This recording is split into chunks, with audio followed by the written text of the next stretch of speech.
let's go ahead and do this. Let's just for time's sake, let's go ahead and record it and then we can post it on YouTube later. There you go. Okay. Councilmember Daughtry. Here. Councilmember Peter Shagan. Here. Councilmember Frederick. Here. Councilmember Dickinson. Here. Councilmember Jorstad. Here. Councilmember Ewing. Councilmember Ewing, is he on? Was there a minute ago? I don't see anybody in the lobby. Okay. And Councilmember Tagent. Here.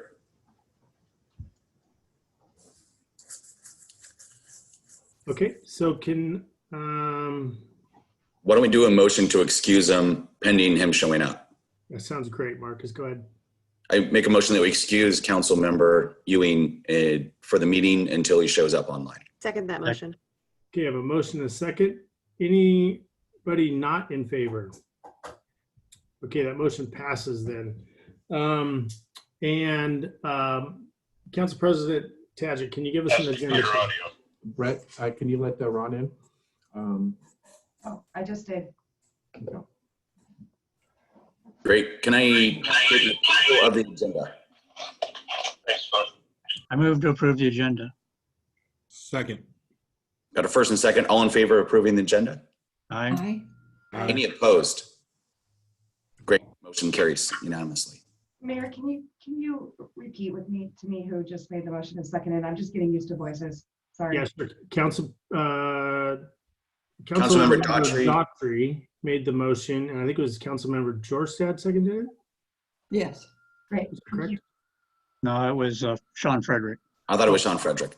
Okay, thank you. Voices are very similar. Voices are very similar. Oh, dear. All right, great. Well, let's move on to action item A then. Award project number 17005, 91st Avenue Southeast Extension and water transmission line relocation to I think we have a different Reconstruction. Reese Construction and approved public works contract with Reese Construction. Hey, good evening, Council. I think most everybody's aware of the 91st project. It's 91st Ave Southeast that takes off to the south of 20th and will eventually tie to 24th and out to Highway 9. This is the section of the roadway from 20th down to 21st. For those of you who are familiar, it drops down that big little gully right there before it comes back up. Part of this project has been a long-term partnership with the city of Everett to get permission to cross their water line their transmission mains that go to the city of Everett. They are paying a portion of this project of the water main work. They're paying 67% to our, or 57%. So we had 7 bidders, which was pretty good climate, and it fell in pretty close to what the engineer's estimate was, a little bit under. And we are recommending that we award to Reese Construction. I know we had a little bit of confusion in the staff report, so I think Kelly sent you out an updated one. It had mentioned SRV in there, and that was not correct. So it's completely Reese Construction for us. So we're asking for council to award the project to Reese Construction. Any questions? Yes, Eric, one question, since we had this issue with SRV lately regarding soils. Has there been extensive soil analysis done so that we don't have this situation? I mean, you got a lot of fill going into this area and unsuitable coming out. Just wondering how we're covering that base so we don't have a repeat.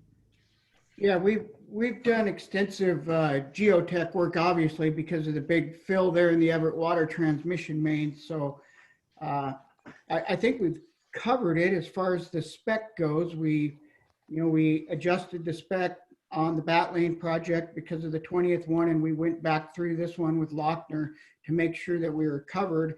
This one, however, is all structural import material. So there's very little export here since it's such a big fill.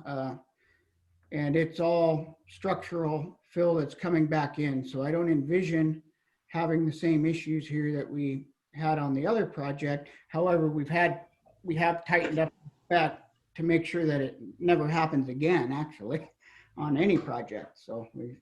Okay, great. Thank you. And then the second question, just quickly, you say the construction management services will be brought forward separately. Any idea how much we're looking at cost-wise for that? Yeah, about $500,000, Okay. about 500K. Okay, thank you. And we'll probably be bringing that back at either on the 25th or the first meeting in September. The reason this was important and we called a special meeting is those water mains that you need to replace for the city of Everett have such a long lead time. So we need to pothole those water mains, get an accurate OD diameter on them, and then they can order them. And it takes up to 5 months for the supplier to order those and have them custom made. And we have this window to replace those transmission mains before the peak season next year. So Everett's pretty fussy about the time frame when those can be shut down because they are so large and provide dang near all of Snohomish County their water. So every week was critical. So we appreciate council taking the time to have a special meeting tonight.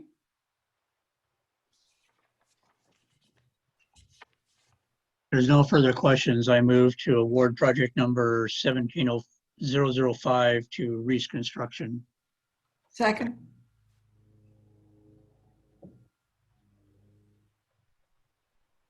Brett, you're muted. Of course I was. Great. So we have a motion to award project number 17005 to Reese Construction, and I have a second. Do I have any discussion on the motion? Do we need to put anything else in there other than, do we need to put a dollar amount in there? Or are we good with just awarding the contract to them? I think we're good with just the contract, and if you could note that Councilmember Ewing is in the call now. We lost you for a little bit. Okay, great. Any other discussion or questions? Okay, with that, all those in favor? Aye. Aye. And Aye. any opposed? Seeing or hearing none opposed, motion passes. Let's go to action item B, which is Public Works contract with Trinity Contractors to construct the Hartford Decamp Facility project. Okay, good evening, council. It's an honor to bring back the decant facility. As you recall, at our last meeting, we rejected all the bids, threw them out and started over. We had changed some specifications on recycled material and some other clauses in there. We put it back out to bid, and Trinity Construction from Marysville was the low bidder this go around. It was actually $117,000 lower than the low bid the first time around. So this didn't cost us money to rebid this time. So we were pretty fortunate. We're asking to award the project to Trinity. You may recall too, Trinity is the contractor we have used before that did the Safe Route to School 91st 4th project for us 2 years ago. Good company, good to work with. So we're excited to kick it off. We have discussed this with the sewer district and they're on board with moving forward with their concurrence. So I would like to award this project tonight to Trinity Construction. Eric, will there be a contracted management fee in addition to this? No, we're going to do this one ourselves with our new capital projects inspector. So Okay. I think he's got the bandwidth. 20th will be slowing down a little bit too by the time this one kicks off. So we're going to do this one in-house. Okay, great. Thank you. Great. Can I get a motion on this? Move to approve Hartford Decant Facility Construction Contract Award. Second? Okay, great. I've got a motion to award the Hartford Decant Facility Project, and I have a second from Councilmember Dickinson. The motion was made by Councilmember Frederick. Do I have any discussion on the motion? Hearing and seeing no discussion. All those in favor? Aye. Aye. And any opposed? Hey, Council, I may note while we will be doing the inspection and construction management in-house, we may have some small cost in special materials testing and a little bit of geo work. So just wanted to have full disclosure that there may be some special inspections that we can't perform, right? Testing of concrete and soils and things like that. Okay.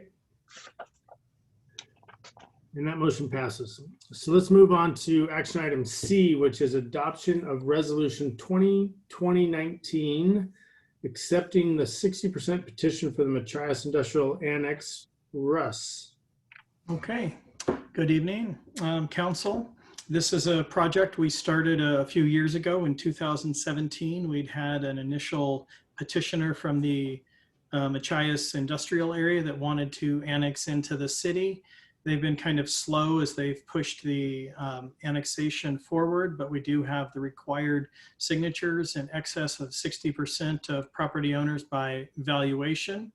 So the next step in the process is for the city to accept the 60% petition, and then we would forward that to Snohomish County for their review of the signatures, and then to the Boundary Review Board following the City Council's public hearing.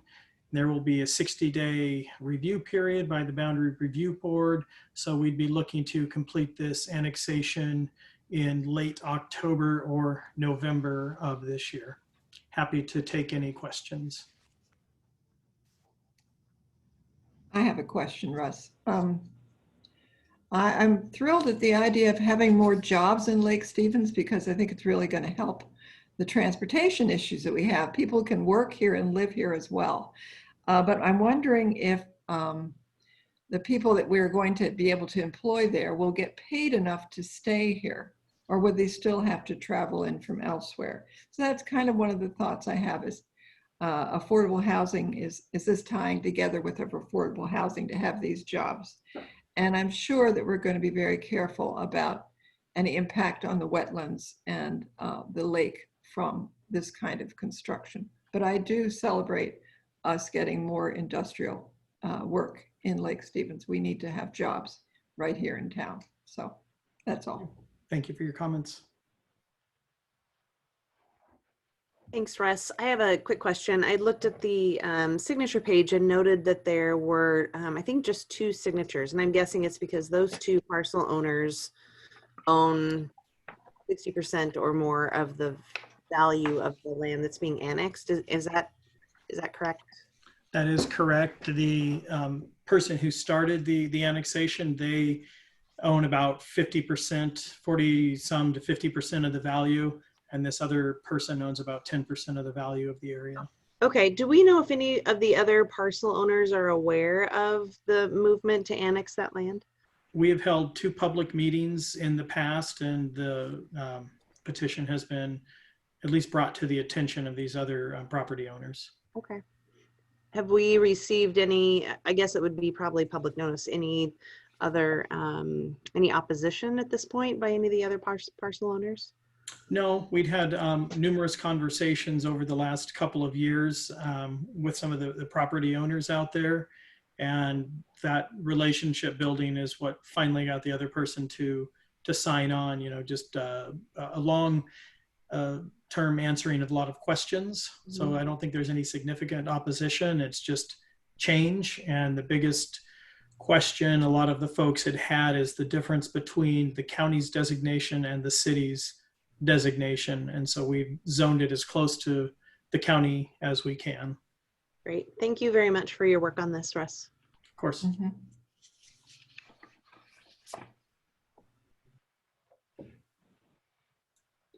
Okay, great. Can I get a motion on this? Move to accept the 60% Matrice Industrial petition. Annex petitions, sorry. Second. Okay, I have a motion to accept the 60% annexation petition, and I have a second. Any discussion on the motion? Seeing or hearing none, all those in favor? Aye. Aye. Any opposed? We have that motion passes. Kelly, did you get everybody who made the motion and seconded? I did, Mayor. Thank you. Excellent. Perfect. Let's move on to discussion items. And tonight we have discussing regarding full-time mayor position, and that is going to be Jean and Anya. Thanks, Mayor and Council. It's good to see everybody this evening. This matter was brought before Council on July 14th, 2020. There was some discussion and Council decided to form a subcommittee. That subcommittee consisted of Angie Jorstad, Gary Petershagen, Steve Ewing. City staff was Anya Warrington and myself. We had several meetings on this topic and discussed a lot of data that we put together, looking at the benefits of having full-time mayor hours being worked over the last 5 years, former Mayor Spencer's term and Mayor Daley's term. And the benefit was significant. We looked at all the data, actually looked at grant awards, all sorts of things. And we've actually included much of that information in the packet this evening that Anya will go over.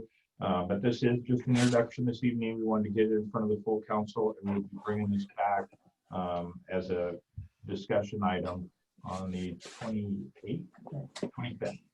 So Anya, I'll turn it over to you. All right, if I could get controls over here, I can share my screen. Sure, Anya, hold on a second.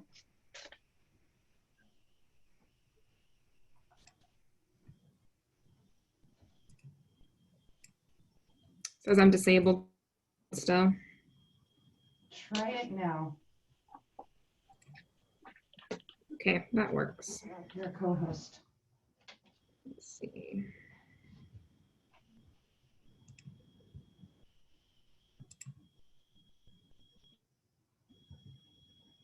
Okay.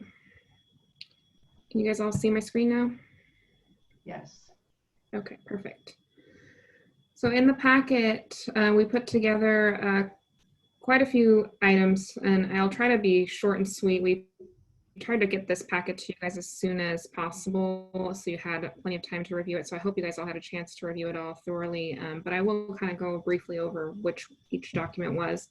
The first document was mayoral duties and accomplishments. We kind of went over the history of the mayor position and kind of did a quick comparison of what the current part-time mayor structure looks like between the mayor and the city administrator, and what the potential use of a full-time mayor structure would look like between the mayor and the city administrator, and what the differentiation of duties would be and what they currently are.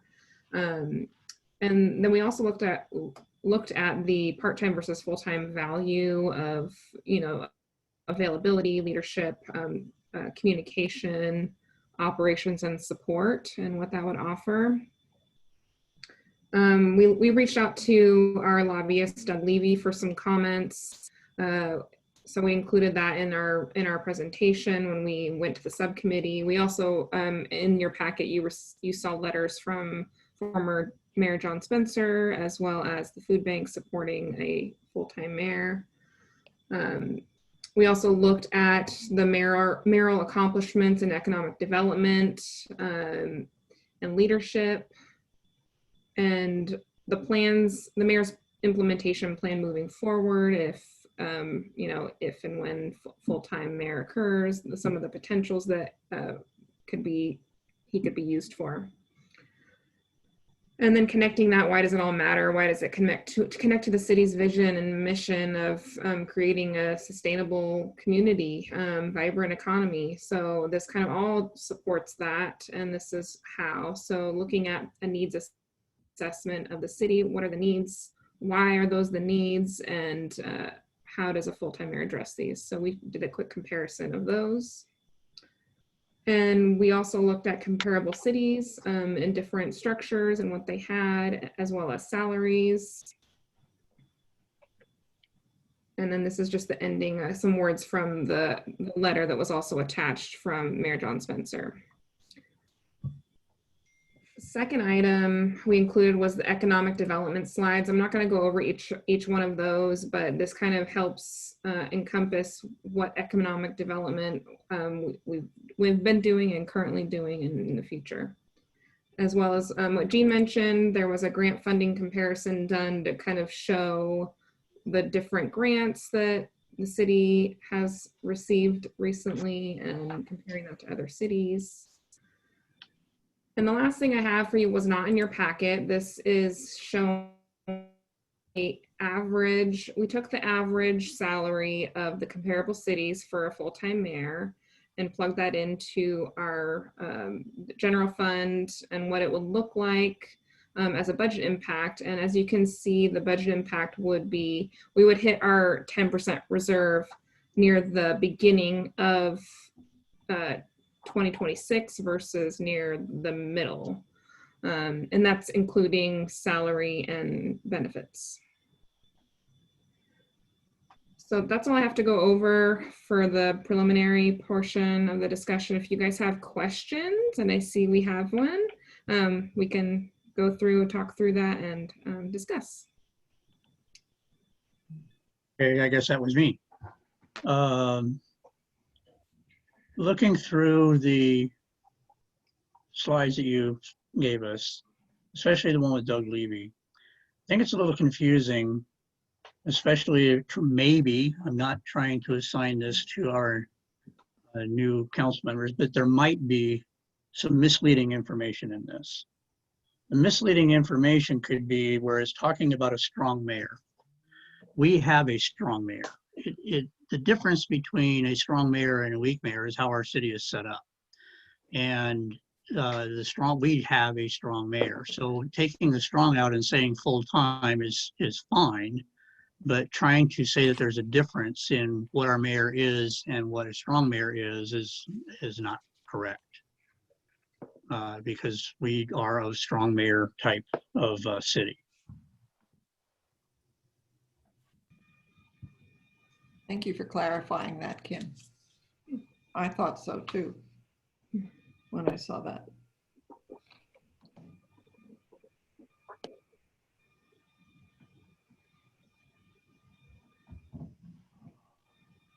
Any other questions?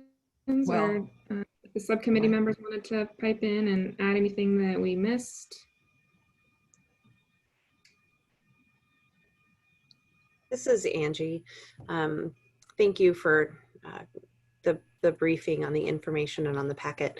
I think what I found most helpful and what the subcommittee really kind of kept going back to is really thinking about Lake Stevens population. You know, you can compare that to other populations. I think one of the differences is that our population is growing dramatically. So it's not a stagnant population. And being the mayor of a town that's stagnant is really different than the leadership needed for a town that's growing.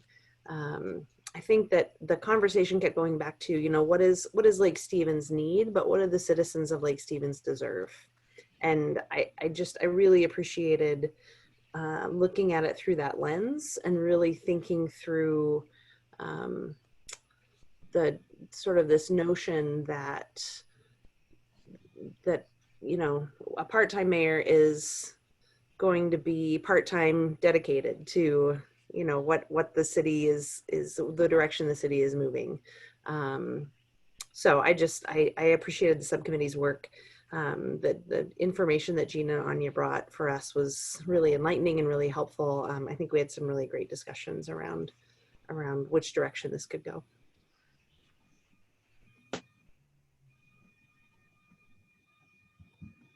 At what point do we talk about dollars and cents? I don't think we're ready for that yet, but that's the thing that's hanging over my head.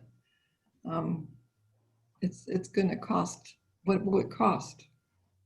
So that's actually up to the salary commission. Right, I know. Once the council if the council chooses to make a full-time mayor, then we would direct the salary commission to establish the salary and benefits.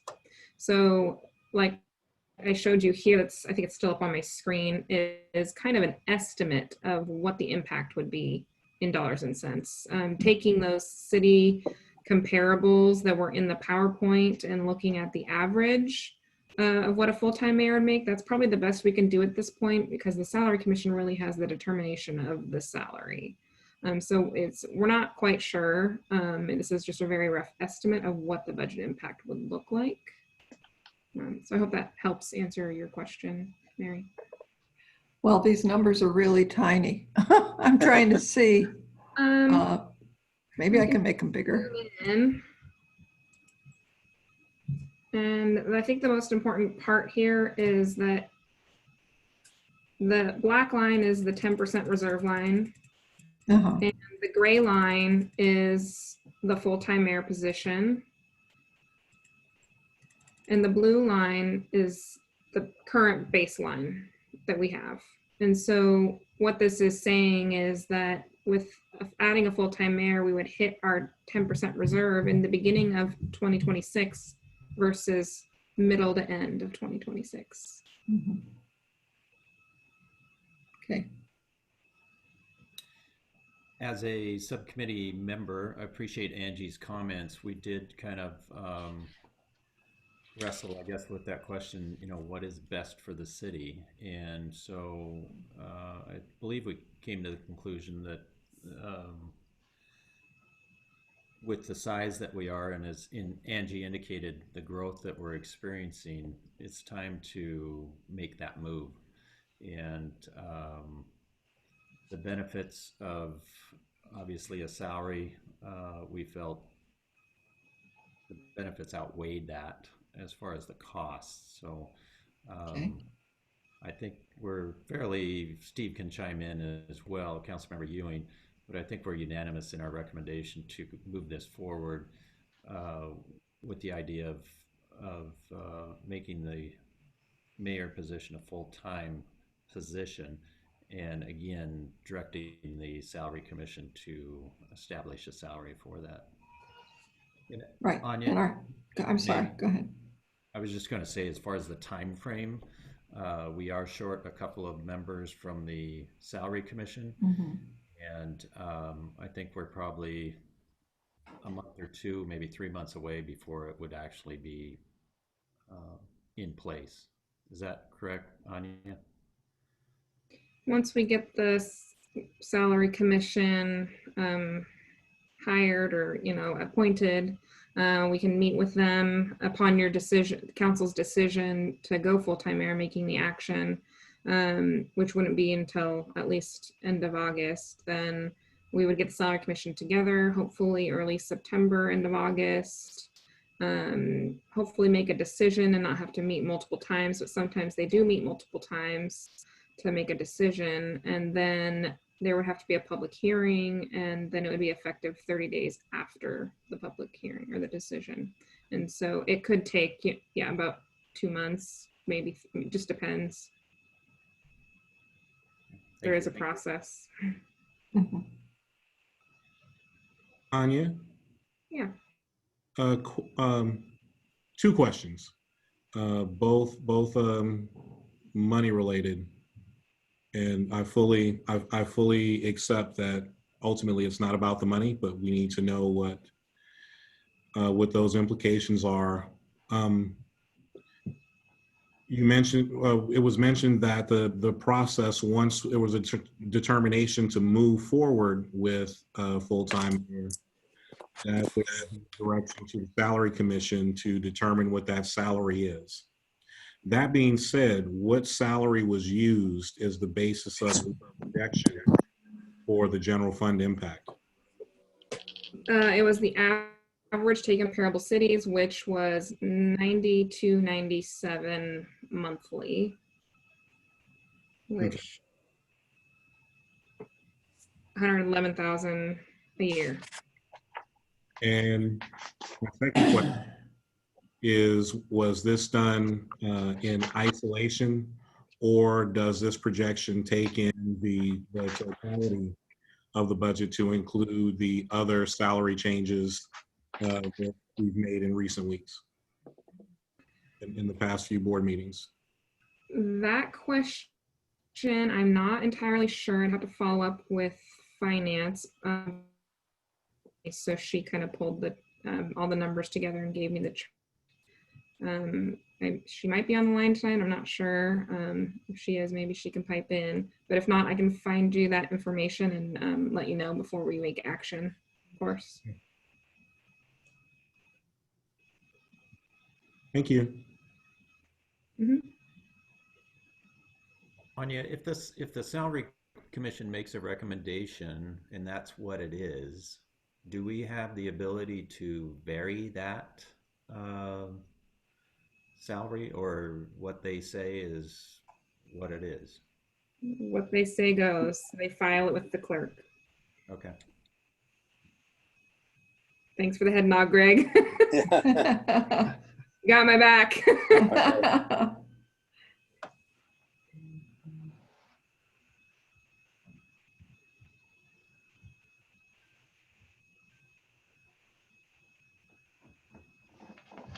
I just want to add my comment said as one of the subcommittee members, I appreciate the input that Gary and Andy shared tonight. And I just want to add, that was our recommendation. We wanted to be united in our recommendation. I believe we are, to recommend to the council, but obviously each member is going to need to make their own determination that this is in the best interest of the city of Lake Stevens and its citizens. So I want to thank Anya and Jean for their efforts to, put things together and provide the information we needed to make to come to our conclusion.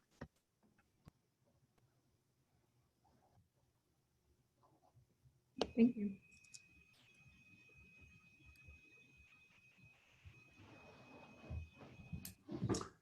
Great. We got any more comments or questions for Anya?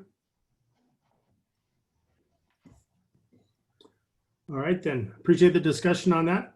And that is the last thing we have on our agenda for tonight. Can I get a motion to adjourn? Brett, Mr. Mayor, could I clarify that with this recommendation, this will be on the August 25th council meeting? It says future council meeting. Is there a specific date we're going to entertain this? That will be on the 25th, yeah. Okay. Do you need a motion or something, or? No, we've already calendared for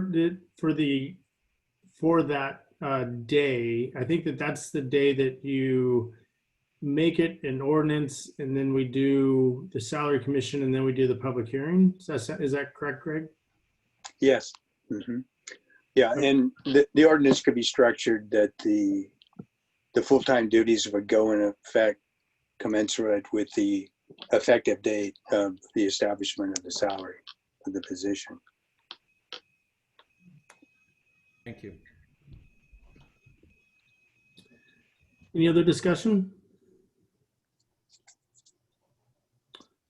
I just wonder if there's a way we can reach out to the citizens before we vote on the 25th. We've got 2 weeks.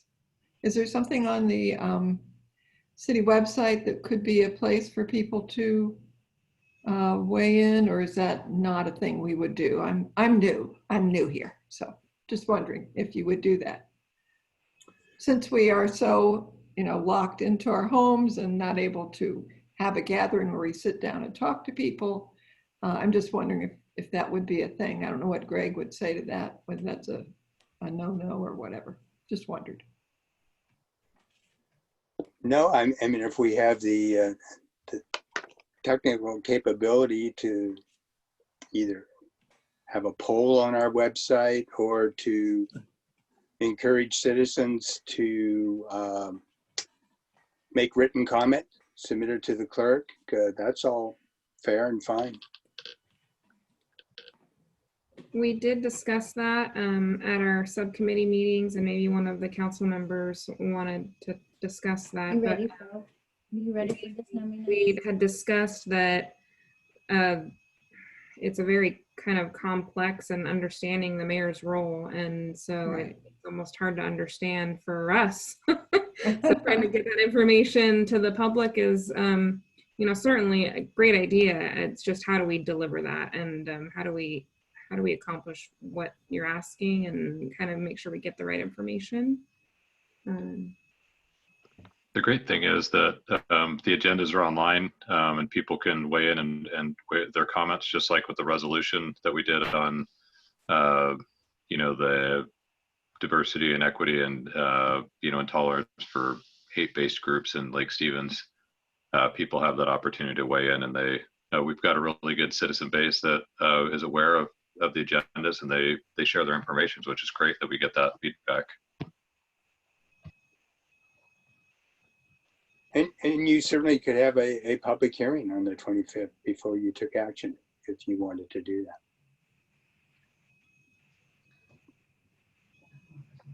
I just feel that if we can ask people what they, when they voted for Mr. Gailey as our mayor, yay, did they think they were going to be paying him full time is the question. So we're adding an extra thing to that's all. And just to try to be open, I know Mayor Gailey is very strong on transparency, and I'm just trying to allow that transparency and make sure everybody knows what is being discussed. And I think it's worthy of a little extra push, and that means more work for you folks at City Hall. Sorry. But I just think it would be, I want it to be a positive thing as we move forward. I don't want it to be a new clarion call of, these people, they blah, blah, blah. I want it to be a positive thing. So give people a chance to chime in. That's all I'm thinking. Councilmember Dickinson, I can tell you that was a topic that was roundly discussed in our subcommittee.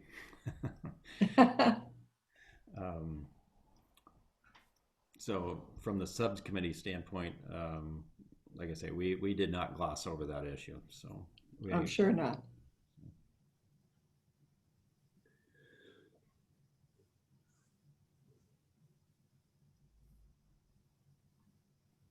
Yeah, Mary, we can totally make that happen. We can get some public input or get that opportunity out there. That's a great idea. Okay, thank you so much. I appreciate it. Anybody else?